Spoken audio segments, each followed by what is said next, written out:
Okay, Uncle John. I just wanted to ask the first question of this interview.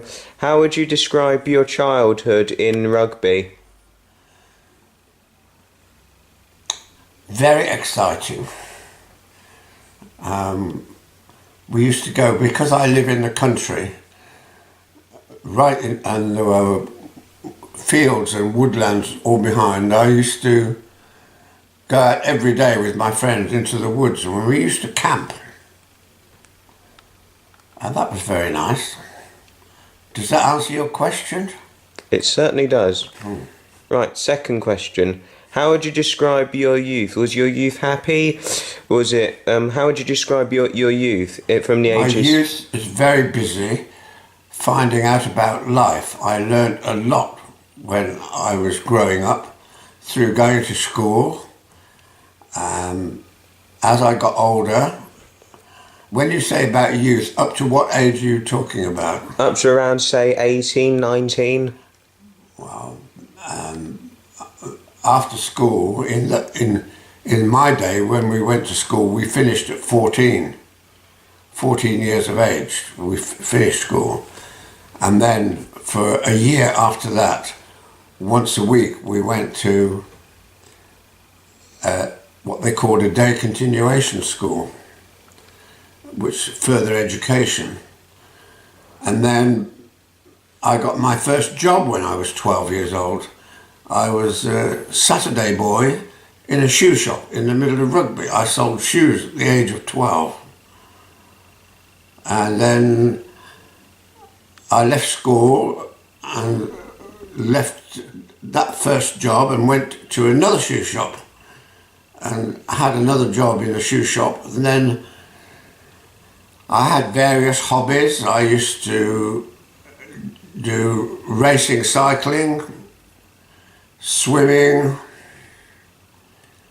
and I used to go to concerts. I like classical music, and I was serving an apprenticeship at the time to the motor trade, and I learnt to be a mechanic. And then when I was 18, I joined the Royal Air Force and went to Malaysia, and there my life really changed and really started. So that tells you a little bit about my youth. Third question. I just wanted to ask, what was your working life like from, say, at around the age of 20 to, say, in your 60s? What was your working life like for several decades? How would you describe it? I wouldn't say several decades. I had several jobs, but when I joined the Royal Air Force at 18, they sent me to Malaysia. I served my time in Malaysia, where there was a communist terrorist war going on at the time.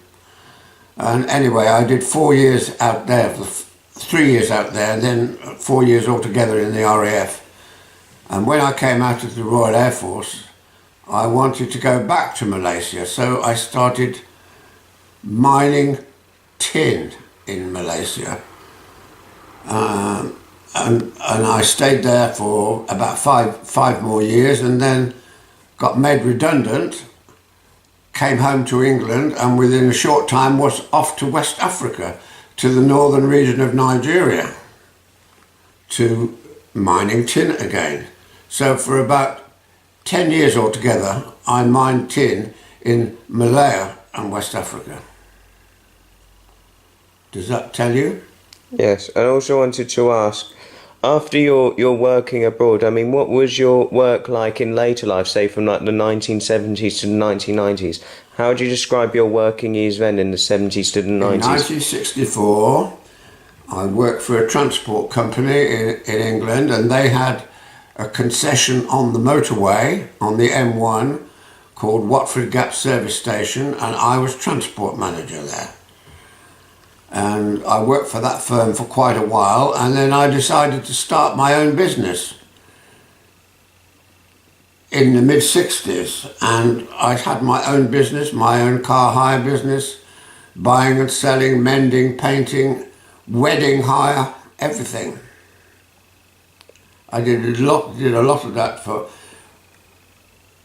all my life until the early 80s. Because I've lived a long time.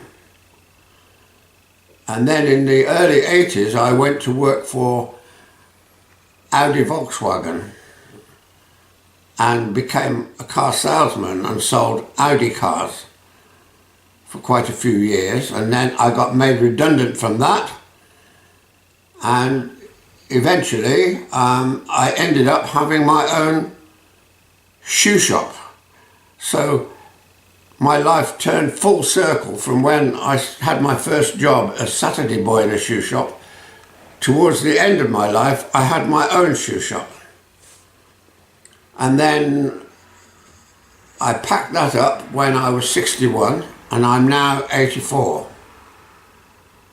And I've been retired ever since I was 61. That's roughly my life in quickly as I can tell you. Okay, the fifth question and the last one. Also, the last question I want to ask is, what was your did you have any like good like relationship experiences like outside of work or so? How would you describe like if you had any relationships or so? How would you describe them if you had one? You're being nosy now. You want to know all about my love life. And I have had affairs, yes, but other than that, I just live a normal life. Thank you very much. We'll stop right there, and thank you for the great interview. Thank you. Was that good enough? Oh, yes. John Jackson, everyone, my granduncle, thank you for the interview. Over and out.